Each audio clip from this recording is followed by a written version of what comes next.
Naisip mo na ba kung paano ang bawat umaga ay maaaring maging isang makapangyarihang panimula sa kung paano mo haharapin ang buong araw? Bago ka matangay ng ingay ng mundo, mga tanong, mga abala at mga pangangailangan, huminto ka muna sandali. Huminga. Bigyan mo ng direksyon ang sarili mo. Hindi lang ito basta-bastang gawain. Ito'y isang ritual. Isang paraan ng paggalang sa sarili. Makinig ka sa katahimikan ng umaga. Bawat paggising ay isang bagong pagkakataon, isang paanyaya para muling magpasalamat. Tumingin ka sa paligid, pansinin ang bawat hinga, ang tibok ng puso mo at ang lakas ng katawan mo. Buhay ka, nagising ka ngayong araw. At yan pa lang ay isang biyaya na hindi dapat balewalain. Magtakda ka ng malinaw na layunin para sa sarili mo. Ano ang gusto mong matapos ngayon? Hindi ito tungkol sa pagpapatunay sa iba. Ito'y tungkol sa pakiramdam ng kaganapan sa loob mo. Sa ganitong paraan, ikaw ang nagbibigay kahulugan sa araw mo. Hindi ang araw ang humuhubog sa iyo. Sabi nga ng isang matalinong pilosopo, si Marcus Aurelius, ikaw ang may kontrol sa iyong isipan, hindi ang mga nangyayari sa paligid. Kapag naunawaan mo ito, matatagpuan mo ang tunay na lakas. Kaya simulan mo ang araw mo ng malinaw ang isip, puno ng pasasalamat at may layuning buo. Sa ganitong paraan, ikaw ang may hawak ng direksyon ng iyong buhay. Sa video na ito, tatalakayin natin kung paano ang pilosopiyang Stoic ay maaring magsilbing gabay upang mamuhay tayo ng buo at payapa bawat araw. 1. Magtakda ng malinaw na layunin at intensyon. Ang bawat umaga ay isang mahalagang pagkakataon para magsimula muli upang itama ang mga pagkukulang ng kahapon at lumapit sa kung sino talaga ang gusto mong maging. Pero sa panahon ngayon, napakaraming sagabal at tukso. Kaya kung wala kang malinaw na direksyon, madali kang maligaw sa gitna ng araw-araw na gulo.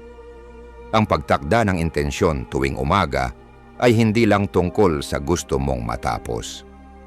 Isa itong paraan ng pagkontrol sa iyong isipan, enerhiya at direksyon sa buhay. Isipin mong ikaw ay nasa gitna ng dagat, sakay ng bangkang walang timon at walang mapa. Sa bawat hampas ng alon, ikaw ay inaanod kung saan-saan. Ang intensyon ang nagsisilbing timon mo, ang nagbibigay ng direksyon, ang umaakay sa iyo kahit na may unos. Sabi nga ni Marcus Aurelius, ikaw ang may kapangyarihan sa iyong isipan, hindi sa mga nangyayari sa paligid. Kung nauunawaan mo ito, matatagpuan mo ang tunay mong lakas. Kaya bawat paggising mo, itanong mo sa sarili mo, ano ang nais kong makamit ngayong araw at bakit ito mahalaga sa akin? Hindi kailangang enggrande o komplikado ang sagot. Ang mahalaga ito ay malinaw, tiyak at may kabuluhan. Halimbawa, sa halip na basta sabihing gusto kong maging masaya, subukan mong sabihing makikinig ako ng buong puso kapag kausap ko ang mahal ko sa buhay. Maliit man ito, pero makapangyarihan kung paulit-ulit na isinasabuhay. Isang simpleng halimbawa, bago ka maglakad sa parke tuwing umaga, magtakda ka ng layunin, gagamitin ko ang oras na ito para makipag-ugnayan sa kalikasan, huminga ng malalim at payapain ang isip ko. Sa ganitong paraan, hindi lang basta pag-ehersisyo ang ginagawa mo, kundi isang ritual ng pagpapalakas ng loob at damdamin. Kapag may intensyon ka na, disiplina ang susi upang maisakatuparan ito.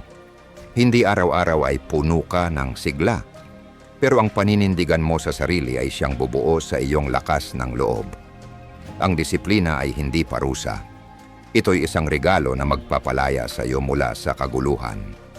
Halimbawa, magtakda ka ng intensyon na araw-araw maglalaan ako ng 30 minuto para makinig sa asawa o anak ko nang walang paghuhusga, walang sagabal. Sa tuloy-tuloy na pagsunod dito, hindi lang lumalalim ang ugnayan ninyo, kundi natututo ka ring pahalagahan ang mga simpleng sandaling may lalim. Ang isang malinaw na layunin sa umaga ay simula ng isang makahulugang araw. Hindi kailangang perpekto. Ang mahalaga ay buo ang puso mong sumusubok. Dahil ang bawat araw na may direksyon ay isang hakbang patungo sa mas malalim na layunin sa buhay. Tulad ng sinabi ni Seneca, hindi maikli ang buhay natin. Madalas lang natin itong nasasayang. Huwag mong hayaang masayang ang oras mo. Gamitin mo ang intensyon bilang gabay upang mabuhay ng ganap at may saysay. Gumising ka tuwing umaga na may pasasalamat at malinaw na layunin. Sa ganitong paraan, hindi lang araw mo ang makokontrol mo, kundi ang direksyon ng buong buhay mo. 2. Ang halaga ng disiplina kabaligtaran ng iniisip ng marami. Ang disiplina ay hindi pabigat. Isa itong biyaya. Isa itong lakas na tahimik, pero makapangyarihan, na tumutulong sa atin na maging pinakamahusay na bersyon ng ating sarili. Para itong lihim na kasunduan sa pagitan ng kung sino ka ngayon at kung sino ang nais mong maging, tulay na nag-uugnay sa pangarap at realidad. Sabi ni Epictetus, isang stoic na pilosopo, walang tunay na kalayaan kung wala kang kakayahang pamahalaan ang sarili mo. Ang tunay na kalayaan ay hindi ang kakayahang gawin ang kahit anong gusto mo, kundi ang disiplina upang piliin kung ano ang makabubuti para sa iyo. Maraming pangako at ideya ang mundo, pero disiplina lang ang kayang gawing aksyon ang mga ito. Halimbawa, gusto mong magsimulang mag-jogging para sa kalusugan.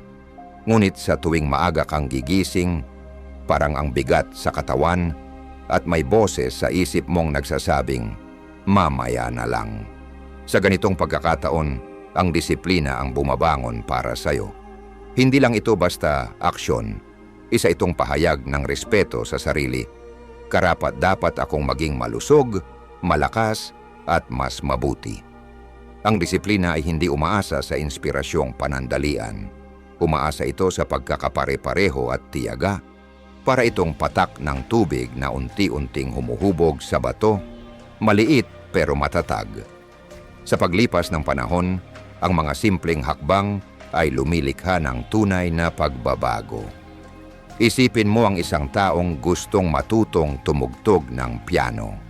Sa simula, magaspang at mali-mali ang tunog, pero kung araw-araw ay maglaan siya ng kahit 15 minuto para mag-ensayo, sa loob ng isang taon makakalikha siya ng musikang may damdamin. Hindi ito dahil sa likas na talento, kundi dahil sa disiplina. Ang disiplina ay parang kalamnan. Kapag lagi mong ginagamit, lumalakas ito. Sa una parang pagbubuhat ng napakabigat na bato, nakakapagod, mahirap, pero habang tumatagal, nagiging bahagi na ito ng sistema mo. Hindi mo na kailangang pilitin. Natural na siyang lumilitaw sa araw-araw at dito nangyayari ang himala. Kapag nabuo mo ang disiplina, hindi lang layunin ang naaabot mo. Nakakamit mo rin ang tunay na kalayaan. Hawak mo ang oras mo, ang lakas mo, at ang mga desisyon mo. Hindi na ang damdamin mo ang nagdidikta ng kilos mo. Ikaw na mismo ang gumagawa ng landas mo. Oo, darating ang araw na parang pasan mo ang bigat ng disiplina, lalo na kapag may tukso o pagsubok. Pero tandaan mo, panandalian lang ang sakit ng disiplina. Mas matagal at mas mabigat ang pagsisisi kapag hindi mo sinubukan. Halimbawa, isang taong gustong manatiling malusog. Kapag iniharap siya sa paborito niyang cake, may labang nagaganap sa loob. Pero kapag pinili niyang manatili sa layunin niya, hindi lang niya pinangangalagaan ang katawan niya, kundi kinikilala rin niya ang sarili niyang halaga. Ang disiplina ay hindi ipinapanganak sa tao. Itinatanim ito, nagsisimula sa maliliit na bagay. Pagtiklop ng kumot sa umaga, pagplano ng araw, pagninilay kahit ilang minuto lang. Ang mga simpleng gawaing ito ang pundasyon ng mas malalaking tagumpay. At higit pa sa pagbuo ng gawi, ang disiplina ay humuhubog ng pagkatao. Nagiging pamana ito, hindi lang batay sa mga nagawa mo, kundi sa paraan ng pamumuhay mo at kung paano ka naging inspirasyon sa iba. Kaya itanong mo sa sarili mo, ano ang gusto kong iwan sa mundong ito? Kung mahalaga talaga ang sagot mo, disiplina ang susi. Ito ang ilaw sa gitna ng kaguluhan. Ang gabay na tutulong sa iyong manatiling tuwid ang landas. Araw-araw, papalapit sa pinakakamangha-manghang bersyon ng sarili mo. 3. Ituon ang puso sa paglilingkod. Itinuturo sa atin ng pilosopiyang Stoic na ang tunay na kasiyahan ay hindi nanggagaling sa dami ng ating naipon, kundi sa kabutihang naibahagi natin sa kapwa. Sabi nga ni Marcus Aurelius, isa sa pinakatanyag na Stoic, ang ginagawa natin ngayon ay umuukit ng tunog na aalingaw-ngaw sa kawalang hanggan. Kaya ang paglilingkod ay hindi lang tungkulin, ito'y daan patungo sa mas mataas na layunin na lampas sa ating sarili. Sa puso ng paglilingkod ay ang paniniwalang ang tunay na saysay ng buhay ay natatagpuan sa pagbibigay. Kapag tayo ay naglilingkod sa iba, iniiwan natin ang makitid na mundo ng pansariling interes at kumokonekta tayo sa mas malawak na layunin. Isang layuning nagbibigay ng lalim, koneksyon, at ligaya na hindi kayang ibigay ng material na bagay o personal na tagumpay. Isipin mo ang epekto ng isang mabait na salita, isang taus-pusong ngiti, o simpleng pakikinig sa taong may pinagdaraanan.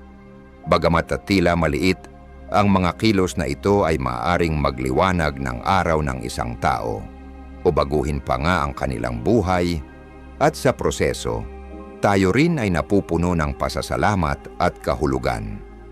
Isang makapangyarihang halimbawa nito ay ang kwento ni Anthony Ray Hinton, isang lalaking halos 30 taon na nakulong sa death row para sa krimeng hindi niya ginawa. Sa halip na mawala ng pag-asa, pinili niyang maglingkod. Nakipagkaibigan siya, nagbigay ng tawa at aliw sa mga kapwa bilanggo. Nagdala ng liwanag sa isang madilim na lugar. Sa kabila ng kawalang katarungan, ang kanyang malasakit at tibay ng loob ang naging lakas ng marami. Nang sa wakas siya'y napalaya, iniwan niya ang bilangguan hindi bilang talunan, kundi bilang inspirasyon. Ang paglilingkod ay hindi nagpapahina, bagkus ito ang nagpapalalim ng ating pagkatao. Ito'y humuhubog ng kababaang loob, pasasalamat, at tunay na lakas. Tinuturuan tayo ng Stoicism na sa halip na tanungin, bakit ito nangyayari sa akin? Itanong natin, paano ko magagamit ang karanasang ito upang higit na makatulong sa iba? Kapag ganito ang pananaw mo, nagiging pagkakataon ang bawat hamon para lumago at para mas makadugtong sa komunidad. At hindi kailangang enggrande ang paglilingkod. Nagsisimula ito sa mga simpleng bagay, makinig ng buo, tumulong kahit hindi hinihingi, o magbahagi ng kaalaman upang ibangon ang kapwa. Ang mga maliliit na gawaing ito ay parang bato na inihulog sa tubig. Lumilikha ng mga alon na patuloy na lumalawak. Isipin mo lang kung bawat isa ay magsasagawa ng isang mabuting gawain bawat araw, anong klaseng mundo kaya ang mabubuo natin? Hindi na susukat ang kadakilaan sa dami ng pera o titulong nakamit. Nasusukat ito sa dami ng pusong nahipo at buhay na naiangat. Sa pagtuon sa paglilingkod, muling lumilitaw ang ating likas na pagkatao, pagmamahal, koneksyon, at layunin. Sa bawat pagkilos para sa iba, pinapatunayan nating hindi tayo nag-iisa sa mundong ito at ang tunay na ligaya ay hindi makasarili, kundi nakaugat sa pakikiisa. Kaya tanungin mo ang sarili mo, paano ko maisasama ang diwa ng paglilingkod sa araw-araw kong buhay? Naranasan mo na bang ang isang simpleng pagtulong ay nagdulot ng kakaibang tuwa at kahulugan sa iyo? Ibahagi mo ang karanasan mo. Gusto naming marinig kung paano ka nabago ng paglilingkod. Sama-sama tayong bumuo ng mundo kung saan nangingibabaw ang kabutihan, layunin, at malasakit sa isa't isa. 4. Isabuhay ang kababaang loob. Ang kababaang loob ay hindi kahinaan. Ito ay tanda ng tunay na lakas. Isa itong tahimik na pagkilala na ang ating galing at tagumpay ay hindi para ipagyabang, kundi para ibahagi sa iba. Sa pilosopiyang Stoic, ang kababaang loob ang ugat ng karunungan at disiplina sa sarili. Ito ang nagtuturo sa atin kung paano mamuhay ng may biyaya, pagiging totoo, at bukas na puso. Itinuturo ng kababaang loob na habang tayo'y lumalaki, dapat tayong manatiling bukas sa pagkatuto. Walang tao ang may monopolyo sa lahat ng sagot. Bawat karanasan, bawat tao na ating nakakasalamuha, lahat may aral na dala. Kapag tinanggap natin ito ng may pagkamausisa at pasasalamat, tuloy-tuloy ang ating paglago. Sa ganitong paraan, ang tagumpay ay hindi umaakyat sa ating ulo at ang kabiguan ay hindi sumisira sa ating halaga. Isang halimbawa ng kababaang loob sa pamumuno ay si Jim Collins. May akda ng Good to Great. Natuklasan niya na ang pinakamahuhusay na leader ay yaong may matinding paninindigan sa trabaho, ngunit nananatiling mapagpakumbaba. Hindi nila inaangkin ang lahat ng kredito sa kanilang tagumpay. Sa halip, kinikilala nila ang papel ng kanilang mga kasama, swerte, at tamang pagkakataon.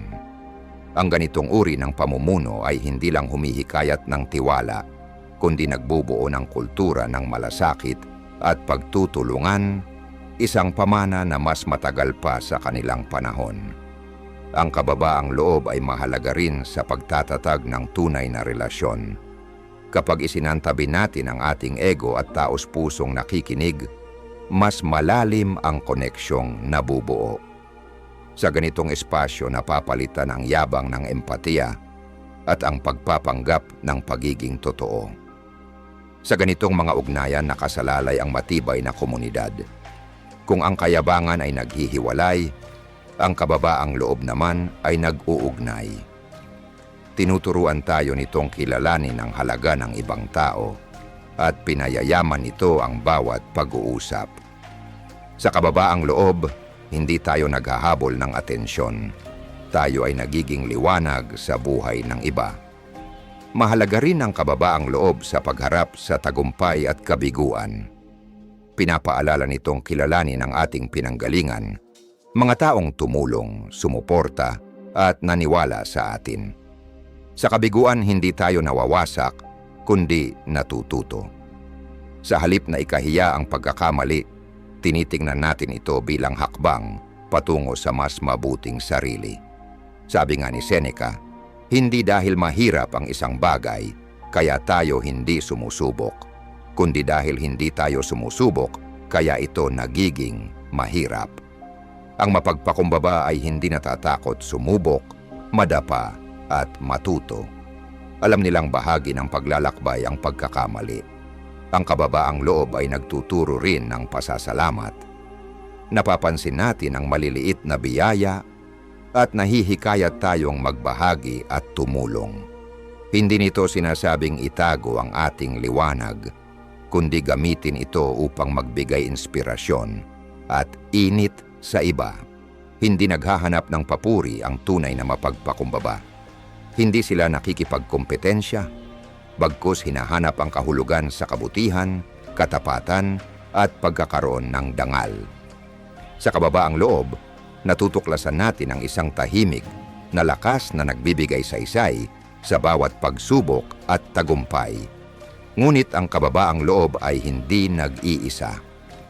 Bahagi ito ng matibay na pag-iisip na itinataguyod ng Stoicism. Sa susunod na bahagi, pag-uusapan natin ang pagharap sa takot, kung paano hinarap ng mga Stoic ang kanilang pinakamalalim na pangamba, at paano nila ginawang lakas ang takot sa halip na hadlang. Paano nga ba nagiging kakampi ang takot imbes na kaaway?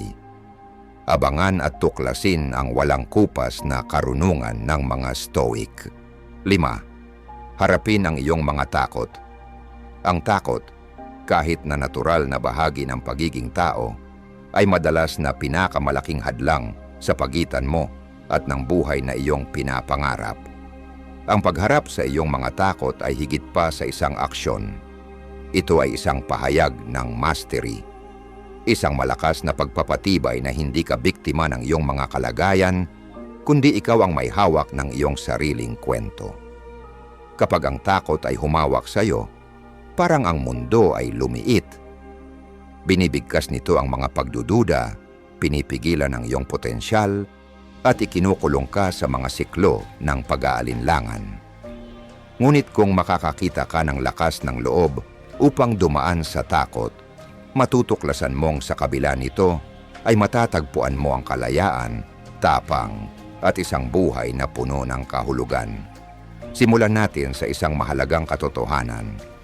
Ang takot ay naroroon upang tayo'y mag-survive. Iniiwasan nito tayo sa mga tunay na panganib. Ngunit sa modernong buhay, karamihan sa mga takot ay hindi tungkol sa kaligtasan, kundi mga haka-haka, mga imahe ng isipan. Naranasan mo na bang matakot sa isang presentasyon, mag-alala tungkol sa pagpapanggap o pagkatalo, at pagkatapos ay makita mong walang masama nang mangyari? Ganito ang likas na takot. Kadalasan ay pinalalaki at kadalasan ay walang batayan.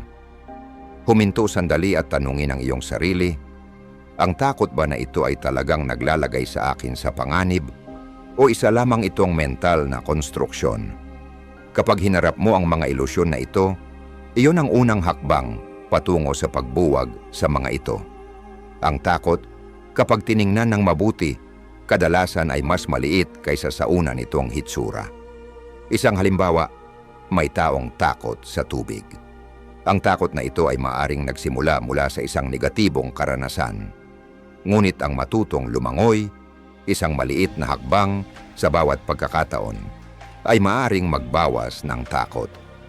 Sa una, hindi komportable. Ngunit sa pasensya, pagsasanay at tulong, magiging posible ito. Ganoon din ang karamihan sa mga takot. Humihina sa bawat pagharap at nawawala sa bawat aksyon. O kaya naman, takot sa taas. Isipin mo na nakatayo ka sa gilid ng isang maliit na bangin. Ang puso mo'y tumitibok ng mabilis. Ang katawan mo'y nagiging tense. Ngunit sa halip na umatras, huminga ka, maglakad ka ng isang hakbang pasulong. At may mangyayaring pagbabago. Nakarating ka sa tuktok at sa sandaling iyon, hindi lamang ang tanawin ang iyong nakikita, kundi ang iyong sarili. Ang takot, sa kabalintunaan, ay isang pintuan patungo sa paglago. Lahat ng bagay na may kahulugan, mga pangarap, kalayaan, at sariling kaalaman, nasa kabila ng takot. Sa pagharap dito, lumalawak ang iyong comfort zone, natutuklasan mo ang mga nakatagong lakas, at nabubuksan ang mas mataas na bersyon ng iyong sarili. Isang artistang takot mag-perform, ngunit pinili pa ring magtanghal. Isang kabataang nag-iwan ng tahanan upang tuparin ang kanyang pangarap. Ang mga ito ay hindi kwento ng walang takot, kundi ng tapang, ng pagkilos kahit na may takot. Sa bawat hakbang ng tapang, tumataas ang tiwala sa sarili. Parang pag-akyat ng bundok, ang landas ay maaaring matarik, ngunit bawat hakbang ay nagdadala ng kaliwanagan at lakas. Pinakamahalaga, ang takot ay hindi kalaban. Isa itong kompas. Itinuturo nito kung ano ang pinakamahalaga. Ang iyong mga pangarap, mga halaga, ang iyong kalayaan. Kapag may takot na nararamdaman, madalas ay nangangahulugan ito na mahalaga ito. Iyon ang landas na dapat tahakin. Simulan mo sa maliliit na hakbang. Kung takot ka sa pagsasalita sa harap ng madla, magsimula ka sa pakikipag-usap sa isang estranghero. Kung takot ka sa pagbabago, gumawa ka ng isang maliit na pagbabago sa iyong araw-araw na routine. At tandaan, hindi mo kailangang mag-isa. Ang mga kaibigan, guro at mentor ay maaring magsilbing gabay sa pagharap sa mga takot at magbibigay ng suporta at lakas ng loob kapag kinakailangan. Ang takot ay hindi isang bagay na kailangang alisin, kundi yakapin. Isa itong guro.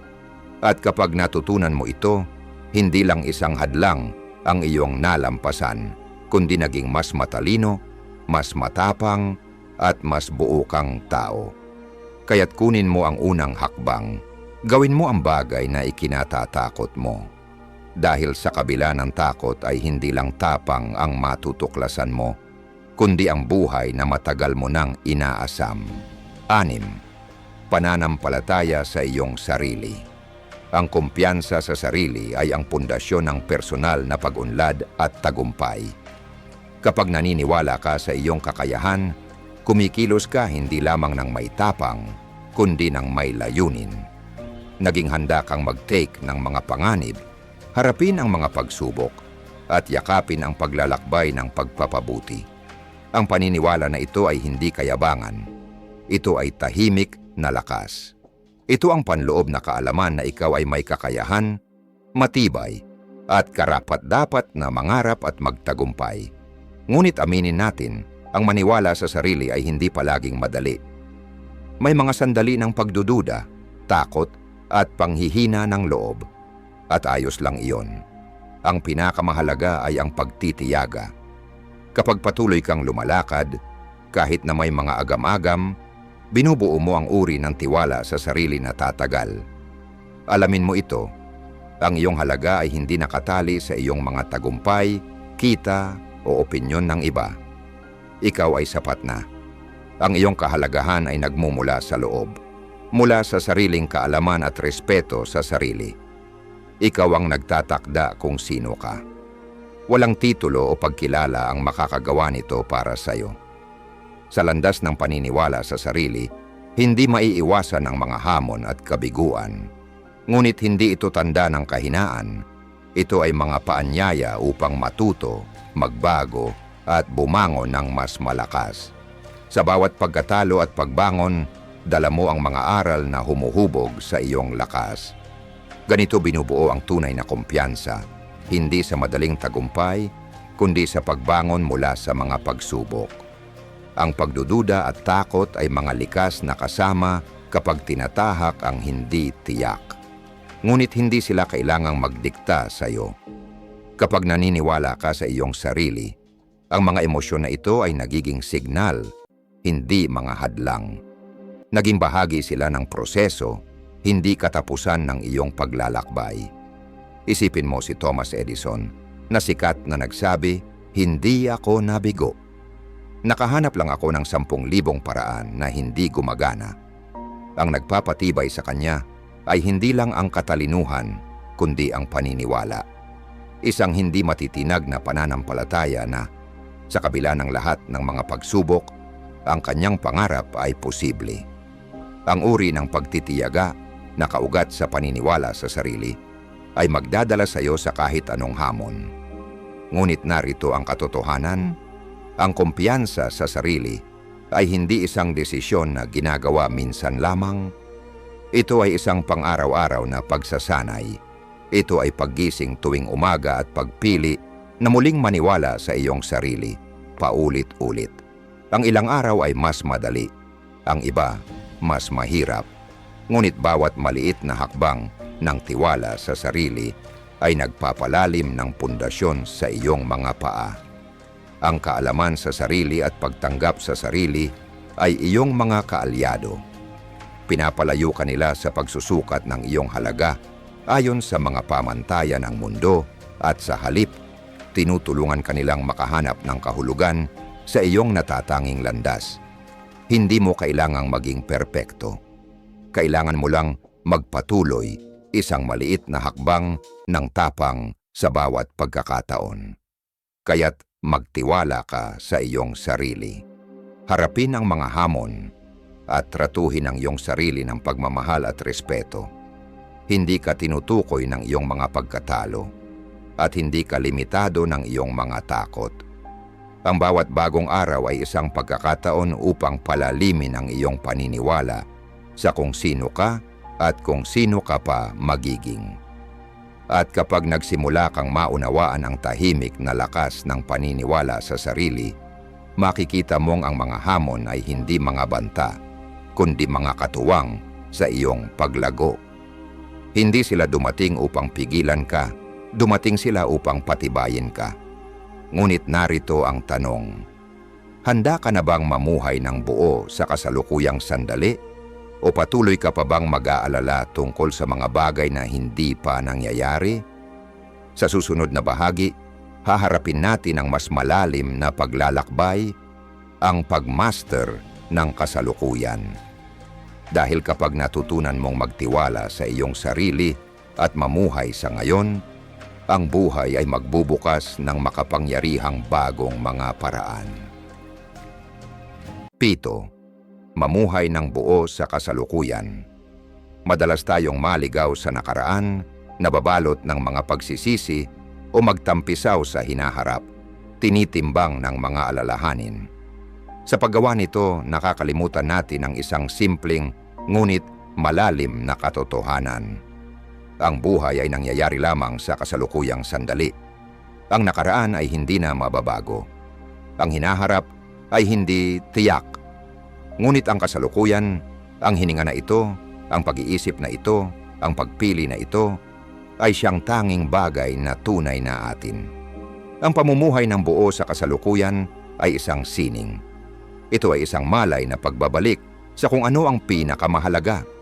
Ibig sabihin nito, tinatanggihan ang ingay ng ating mga abalang isipan at pinapahalagahan ang yaman ng ngayon. Hindi ito pagtaka sa realidad, kundi pakikilahok. Ang presensya ay nagbibigay daan upang muling kumonekta tayo sa ating sarili, sa iba, at sa kahulugan na matatagpuan sa mga simpleng bagay. Kapag tayo ay ganap na narito sa kasalukuyan, nagiging mas makulay ang buhay. Ang liwanag ng umaga na dumadaloy sa bintana, ang init ng tawanan na isinusuong ng magkasama, ang ginhawa ng katahimikan na kasama ang minamahal. Ang mga ito ay hindi mga hadlang sa ating mga layunin, sila ay ang buhay mismo. Ang kasiyahan ay hindi nakalaan lamang sa mga tagumpay sa hinaharap. Matatagpuan ito sa mga sandali na madalas nating ipagsawalang bahala. Isaalang-alang si Marcus Aurelius, emperador ng Roma at isang stoic na pilosopo. Sa kabila ng bigat ng pamumuno sa kanyang mga balikat, maaari niyang napakadaling magpaalipin sa takot sa hinaharap o panghihinayang sa mga desisyon sa nakaraan. Ngunit sa kanyang mga personal na akda, ang Meditations, patuloy niyang binibigyang diin ang pagiging nakatuntong sa kasalukuyan. Sa mga sandali ng pagsubok, pinili niyang ituon hindi ang mga kinalabasan na wala siyang kontrol, kundi kung ano ang maaari niyang gawin sa ngayon ng may kalinawan, kapayapaan at integridad. Ang kanyang kakayahang manatiling kalmado ay hindi aksidente. Ito ay bunga ng isang pagsasanay, ang presensya. Ang pamumuhay sa kasalukuyan ay nagpapatalas din ng ating kakayahang tumugon ng maayos sa mga hamon. Kapag ang ating mga isipan ay hindi kinokontrol ng ano kaya kung o dapat sana, mas magaan nating magagawa ang mga hakbang ng may dahilan, kababaang loob at kalmado. Ang tanging kapangyarihan na mayroon tayo ay nasa kung paano natin tutugunan ang nangyayari ngayon. At kapag tumugon tayo ng may malasakit, kahit ang pinakamahirap na sitwasyon ay nagiging mas madali. Ang ganitong paraan ng pamumuhay ay nagpapalalim din sa ating mga relasyon. Ang pagiging present sa isang tao ay higit pa sa pagdinig ng kanilang mga salita. Ito ay nangangahulugang pagbibigay ng buong pansin, empatiya at presensya. Dito nabubuo ang tiwala. Dito lumalago ang pagmamahal. Sa mundong puno ng abala at pagka-distracted, ang iyong presensya ay isa sa pinakamahalagang regalo na maaari mong ibigay. Ang pamumuhay sa kasalukuyan ay daan din patungo sa kapayapaan. Ang pagkabahala at stress ay madalas na nagmumula sa ating pagsubok na kontrolin ang mga bagay na wala tayong kapangyarihan tulad ng nakaraan at hinaharap. Ngunit kapag tayo ay tumutok sa ngayon, muling natin nakakamtan ang pakiramdam ng kontrol, hindi sa mga pangyayari, kundi sa ating tugon sa mga ito. Dito natin matutunan na ang kapayapaan ay hindi isang bagay na hinihintay, ito ay isang desisyon na pinipili natin. Sa huli, ang buhay ay hindi tungkol sa pag-abot ng isang malalayong destinasyon. Ang kaligayahan ay hindi matatagpuan sa dulo ng linya. Nasa mga hakbang na ating tinatahak, ang hininga na ating tinatanggap, ang mga sandali na ating tinatangkilik. Tulad ng sabi ng Stoic na pilosopo na si Epictetus, ang kayamanan ay hindi nakasalalay sa pagkakaroon ng maraming bagay, kundi sa pagkakaroon ng kakaunting pangangailangan. Kapag tumigil tayo sa pagtugis at nagsimula tayong magpasalamat, matutuklasan natin na ang mga bagay na hinahanap natin ay matagal nang nasa atin. Kaya't huminto, huminga, tumingin sa paligid, makinig ng mabuti. Hayaan mong maging mahalaga ang sandaling ito. Dahil ang sandaling ito ang iyong buhay. 8. Magsalita ng mga positibong salita. Kapag gising ka sa umaga at tinatanggap ang unang sinag ng araw, ano ang unang naiisip mo? Nakatuon ka ba sa mga hamon na haharapin mo? O nararamdaman mo ba ang pasasalamat sa pagkakataon na muling yakapin ang isang bagong araw? Maaaring hindi laging madali ang buhay, ngunit ang susi sa pagharap dito ay nakasalalay sa kung paano natin pipiliing harapin ito. Isa sa pinakamakapangyarihang kasangkapan na mayroon ka ay ang mga salitang ginagamit mo. Ang mga positibong salita ay hindi lamang mga walang laman na pagpapalakas ng loob o pansamantalang kasabihan. Ang mga ito ay malalakas na puwersa na kayang baguhin kung paano mo nakikita ang mundo at ang iyong sarili. Ang mga salitang pinipili mong gamitin ay humuhubog sa iyong realidad.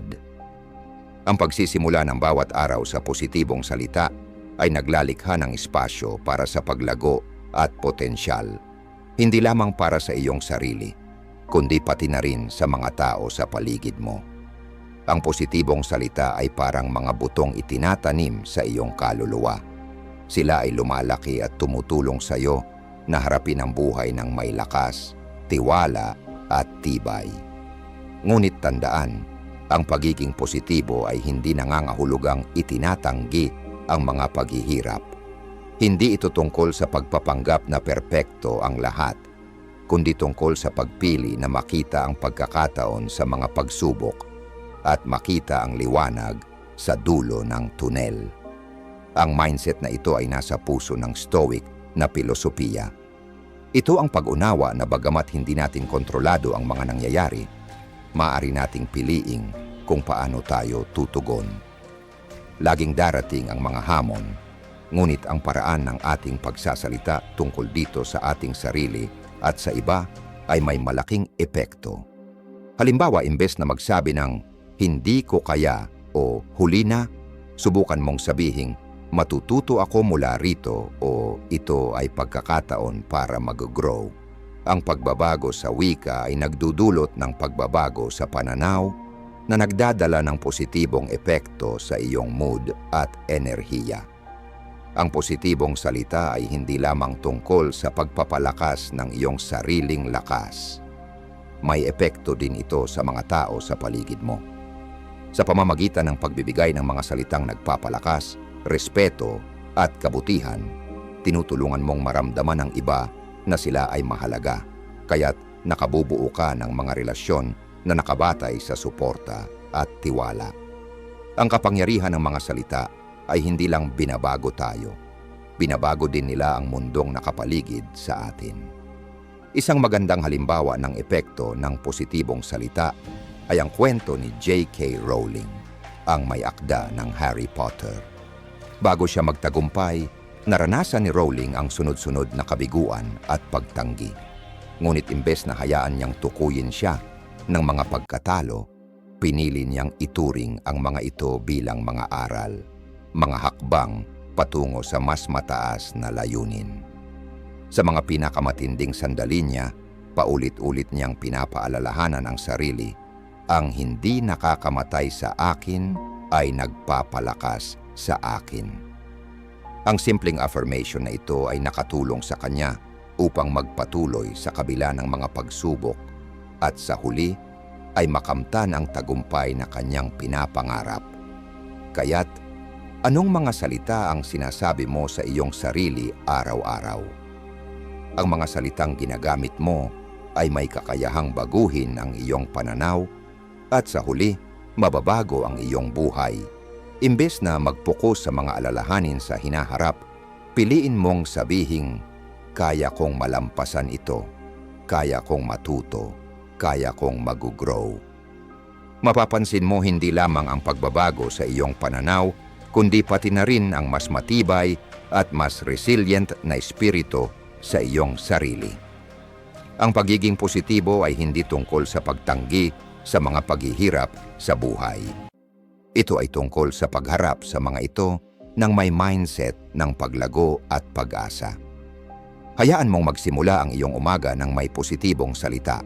Sila ang susi sa paglikha ng isang buhay na puno ng pag-asa, kahulugan at layunin. Anong positibong salita ang ginagamit mo upang simulan ang iyong araw?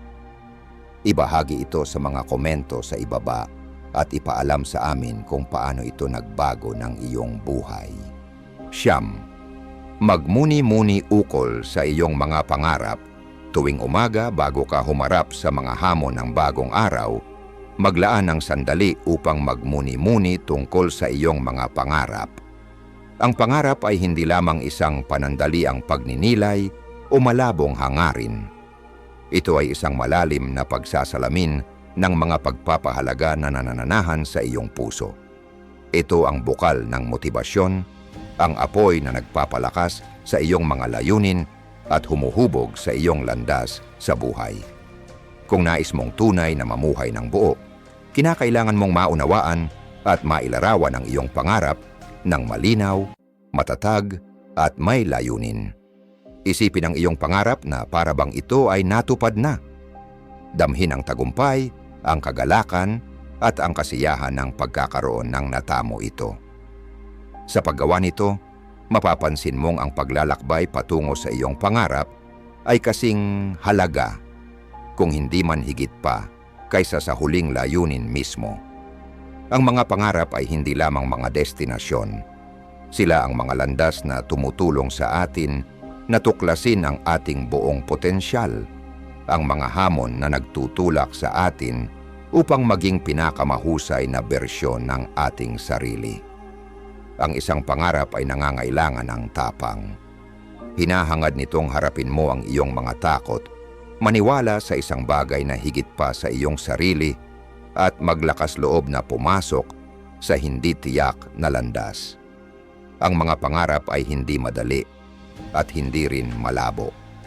Nangangailangan ito ng aksyon, dedikasyon at pagtitiyaga. Ang mga unang hakbang na tatahakin mo patungo sa iyong pangarap ay kadalasang pinakamahirap, puno ng mga pagdududa, kabiguan at minsang kalungkutan. Ngunit kapag tumingin ka pabalik, makikita mong ang mga pagsubok na iyon ang pinakamahalagang aral sa iyong landas. Ang iyong pangarap ay sumasalamin sa iyong mga pangunahing pagpapahalaga, mga hilig at mga hangarin. Ang mga bagay na nararamdaman mong ikaw ay ipinanganak upang magtagumpay. Kaya't ang paglalaan ng oras tuwing umaga upang magmuni-muni tungkol sa iyong pangarap ay isang pagkakataon upang muling makipag-ugnay sa iyong bakit sa buhay. Isang tanong na tanging ikaw lamang ang makasasagot. Bakit ko ito ipinaglalaban? Kapag naunawaan mo ang mas malalim na dahilan sa likod ng iyong pangarap, ito ay nagiging isang puwersang maghahatid sa iyo sa kabila ng mga pagsubok at magpapalakas sa iyong determinasyon. Halimbawa, isipin mo ang kwento ng isang batang artist na hindi sumuko sa kabila ng sunod-sunod na pagtanggi. Nagsimula siyang magpinta ng mga simpleng larawan, ngunit ang kanyang mga gawa ay hindi masyadong napansin. Sa loob ng maraming taon, inilaan niya ang kanyang sarili sa sining, nakaranas ng mga kabiguan at pagsubok. Ngunit hindi niya iniwan ang pangarap na maging isang kilalang artista. Ang bawat pagtanggi ay naging isang aral. Ang bawat hirap ay nagbigay ng pagkakataon upang mag-grow, paunlarin ang kanyang kasanayan, at mag-evolve bilang isang artist. Sa kalaunan, ang kanyang kakaibang estilo ay napansin ng mga kolektor ng sining at kritiko, at natupad ang kanyang pangarap. Ang kanyang mga obra ay hindi lamang nagpakita ng kanyang malalim na emosyon, kundi binago rin nito ang pananaw ng ibang tao sa mundo. Sa pamamagitan ng pagtitiyaga, naging realidad ang kanyang pangarap. Sa paglalakbay na ito, mahalagang muling pag-isipan at i-adjust ang iyong pangarap. Ang buhay ay patuloy na umuusad at gayon din ang iyong mga pangarap.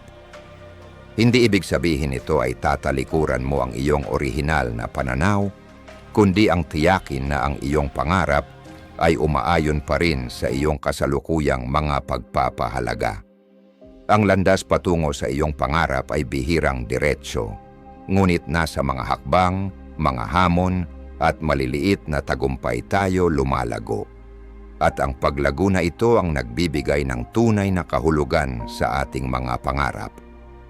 Sa huli, ang pagmumuni-muni sa iyong pangarap tuwing umaga ay hindi lamang nakakatulong upang malinawan ang iyong mga layunin, kundi nagpapalago din ng pasasalamat sa mga progreso na nagawa mo hanggang ngayon. Tandaan, ang pangarap ay hindi lamang isang destinasyon. Ito ang paglalakbay na tinatahak mo araw-araw. Mamuhay ng buo sa bawat sandali ng iyong paglalakbay. Pangwakas na pag-iisip ukol sa stoicism at pangarap. Sa seryeng ito, natutunan natin ang kapangyarihan ng pilosopiyang Stoic at kung paano ito maisa sa buhay araw-araw. Itinuturo ng Stoicism ang pagkakaroon ng self-control, equanimity, at ang kakayahang mapanatili ang panloob na kapayapaan sa lahat ng sitwasyon. Tuwing gisingin ka sa umaga, mayroon kang karapatan na piliin ang iyong saloobin. Gabayan ka ng Stoicism sa paglalakbay na ito, tinutulungan kang harapin ang bawat araw ng may kalmado at kontrol. Kaya, ano sa tingin mo ang epekto ng Stoicism sa iyong buhay araw-araw? Ano ang pakiramdam ng magsimula ng iyong araw ng may focus at kapayapaan? Ibahagi ang iyong mga saloobin sa mga komento sa ibaba. Kung nakatulong ang video na ito, huwag kalimutang i-like, i-share, at mag-subscribe sa aming channel upang hindi mo makaligtaan ang susunod na motivational content. Maraming salamat sa panonood at patuloy na tuklasin ang mga aral ng pilosopiyang Stoic kasama kami sa susunod na video.